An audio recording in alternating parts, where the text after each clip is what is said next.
Coach, you get an opportunity to learn something about your team every night. For the way this game played out, in the atmosphere in which it was, for you guys to outscore them 30-21 in that final quarter, how impressed were you with what you saw? I mean, that's Pistons basketball, right? I thought, the past couple games in the first half, we've been in a position where we've been just trying to trade punches. But that's not who we are. That's not what makes us unique. The second half, we played our style, right, and brought the fight to our type of fight. Defensively is where it always starts with us. If we think we're going to go out there and just trade baskets, that's not who we are. Everything we do starts with our willingness to compete on the defensive end of the floor, and that's what makes us unique, right? We're not like your typical NBA team. That's not who we are, and we can't afford to play that way. But if it comes down to grit and toughness and competition, I like our chances. I know one of the guys you count on for that is Isaiah Stewart. His defensive effort against Karl Anthony Towns, Karl was just 2 of 7 shooting tonight against Isaiah.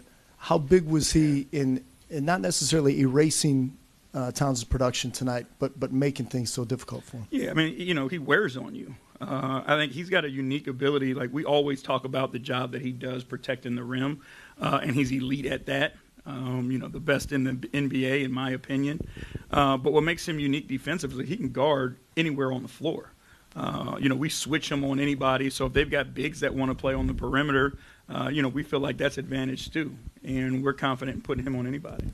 Hey, Coach, you talk about this team getting back to playing your style of basketball. How much of that is a testament to having Tobias Harris back and having a game in which he actually finished the entire game? Yeah, I mean, Tobias is huge for us and has been all year. You look at all the numbers and they tell you just how important he is to us. He's not, sometimes it's not the things that just, pop out, but it's all the little things that, make you win basketball games, and especially close ones. He just, and I've said it before, like, he just understands the moment and what the possession needs and what the game needs. And, he makes everybody feel comfortable. And then obviously, he has the opportunity, the ability to go and get it too. So you can throw him the ball when you need a bucket, and he can go get you a bucket as well. JB, you talked a little bit about Ron and his availability. It seemed like in the fourth quarter he rose to the level of the game. Just at that young of an age to play in a big game like this and to not look like it's too big for you. Like, you're trusting him, his confidence in the moment. What does that say? He's earned it. That's what it says. And we like to believe, that we don't rise to occasions. We fall back to our training, right, and the trust and all the things that we've done to lead up to this point. And everyone in that locker room, because of what we've been through, like, we fell back on believing in Ron because that's what we do. Ron fell back to, all the time that he's been, all the hours he's put in on the court, studying the game and all those things. And that allowed him to be successful. And I think that's the most important thing is, like, guys know who they are and how they can help, right? And that's the great thing about an 82-game season is everybody gets an opportunity at some point. And tonight was Ron's opportunity, and I thought he did a hell of a job. It seemed like a switch for this team in the second half, but in the fourth quarter, I think there was a stretch from about 6-7 minutes left until 2 minutes where this team held the Knicks scoreless. So to do that in this type of game, hold scoreless for 4 minutes, what verve did you see from the team in that stretch that allowed them to clamp down when they needed it? I mean, again, it's our calling card, and we have to trust in it, but we have to activate it. It's not one of those things that you can turn on and turn off at this point in the time in the year. It's one of those things that you have to do all the time. You're not obviously going to hold teams scoreless, but like if you do what's right and pay attention to the details and execute the system and the game plan, like you'll give yourself a chance because of the talent that we have on that end, the versatility that we have on that end. And again, that's who we have to be, and that's what makes us different. JB, if this turns out to be the playoff matchup, you guys and the Knicks, it looks like it will be very competitive, feisty. Would that be something you think your guys would relish? Yeah, we got no problem with the fight. Another huge game for Cade Cunningham against the Knicks, 36 points. Battled through foul trouble as well. It really got hot in the third quarter as well. Kind of talk about what you saw from him to kind of give the team some energy. I thought he was really good in the second quarter also when things got kind of dicey for us. He got going and kept us in the game. But I mean, again, this is Cade being Cade, and this is what he's done all year long. This is why he's an All-NBA player, is because he has the ability in games like this to put on performances like this. And again, I'm so appreciative of the way that he goes about it. Because it's not just about him. He does what he has to do for the team to win. And if it's, scoring the ball at a certain point, if he feels momentum shifting, right, like his teammates get him the ball, he has the ability to, get to his spot, and he punishes people, right? And that's demoralizing the way he can score the ball in the paint. So he understands, not only physically but mentally how he impacts the game and can turn the tide for us. Obviously, you guys hang your hat on the defensive end, and that kind of led to the second half that you guys had. But what specifically are you telling the group, and what adjustments are you making to limit them to fewer and fewer points each quarter? Again, it's systematic, and that's what it comes down to. Like when we execute our system, our guys are so bought into it that they just make it difficult. The ability to play physical basketball, to get cut off passing lanes, cut off angles, force teams into the shots that we want them to take, and then individual guys just taking challenges. So it's not just one thing. It's definitely not one thing that I'm going to tell you. But, again, systematically the guys execute it. We give ourselves a chance. Yeah. It's probably my third one, I think. It's 3. Yeah, it's my third one. Hey, when you look at tonight, the effort that you guys gave, in particular, you're down 13, I think 7 minutes and change in the third quarter, and then the tide and the momentum starts to shift. What were you guys able to find? How were you guys able to salt this way? First, I think I would just say it's playoff atmosphere, first of all. We know that's a potential team we could probably end up seeing, but I think we've been doing a good job of handling adversity all year. We've been growing as a team, as a collective, and as a unit for real, man.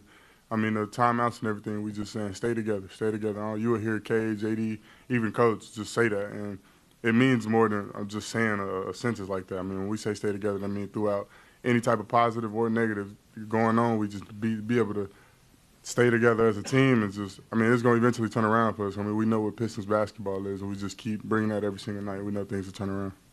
Just from an athlete's perspective, you take 3 out of 4 in the season series against New York. And again, still 2 games left in the regular season. We'll see how it plays out. But having that psychologically to be able to do what you did tonight, how much confidence does that give you entering the postseason, regardless of who you face? I think it feels good, but we just take it as every another game. If we end up playing them, we're gonna take it a game at a time. Not really look at not preseason, regular season. What happened in regular season gonna stay in regular season. We're gonna take it a game at a time and prepare ourselves to win. Win every single night in the playoffs. So. Ron, you were on pace to play 82, still on pace to play 81 this season. This team's obviously this team's obviously evolved over the course of the year, but you've continually found ways to adapt and stay ready. For you, I guess, where does that come from, being able to just adapt and mold to whatever the team needs at any given point?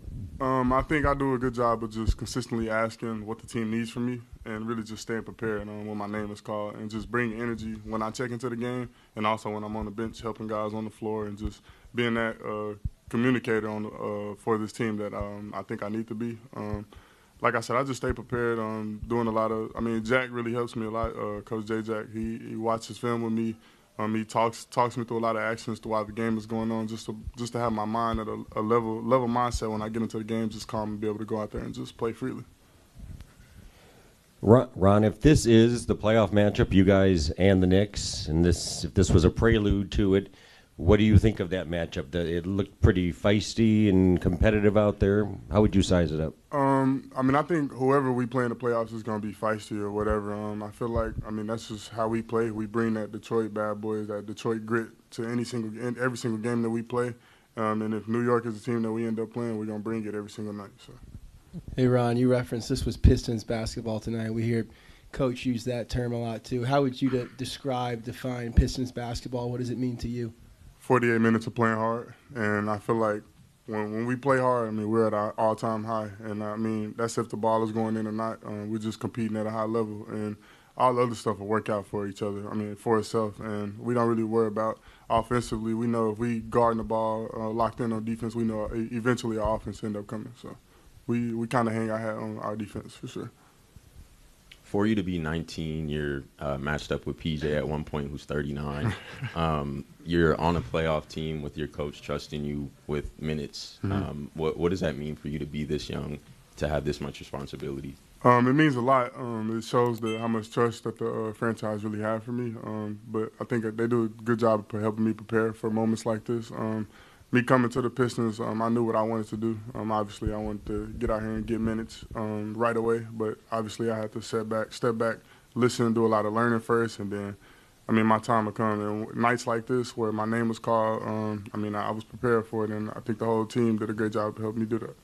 Hey, Ron, similar question to that, but what has this been like for you just to be a part of the Pistons resurgence in terms of the fan love that you guys have been seeing? I remember on Media Day, I think you went to, a Tigers game, and you said the atmosphere that you experienced there, you wanted it here, and now here we are a week before the playoffs start, and, the electricity in this building has been crazy. Right. I really see the love that the city has for really any type of sports. I said that in one of my other interviews, but now that it's time for us to we kind of made playoffs already, and I feel like the arena be getting packed out. It's a loud environment, and a lot of dudes on this team kind of ain't had playoff experience before, but I think we're really prepared for it.